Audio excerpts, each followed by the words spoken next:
एक समय की बात है। एक घने जंगल में सिंह शेर और पोपट तोता रहते थे। दोनों अलग अलग प्रजातियों के होने के बावजूद गहरे दोस्त थे। सिंह बलवान और राजा था, जबकि पोपट चंचल, बातूनी और बुद्धिमान था। हर सुबह पोपट सिंह के कानों में मीठी बातें करता और जंगल की ताजा खबरें सुनाता। सिंह उसकी बातों से बहुत खुश होता। एक दिन जंगल में एक शिकारी आया और पेड़ों पर जाल बिछा दिया। पोपट उसमें फंस गया और जोर जोर से चिल्लाने लगा। सिंह ने उसकी आवाज सुनी और तुरंत वहां पहुंचा। उसने शिकारी के जाल को अपने पंजों से फाड़ डाला और पोपट को आजाद कर दिया। पोपट भावुक होकर बोला, तुमने मेरी जान बचाई, सिंह भाई। सिंह मुस्कुराया और कहा, तुम मेरे सच्चे दोस्त हो, तुम्हारे बिना ये जंगल अधूरा लगता है।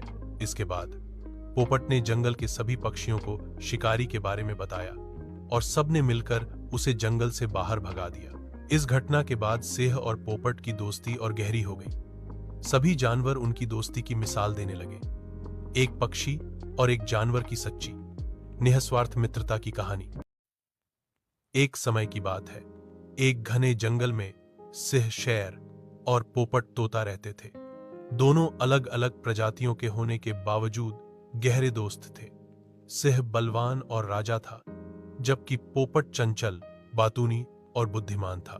हर सुबह पोपट सिंह के कानों में मीठी बातें करता और जंगल की ताजा खबरें सुनाता।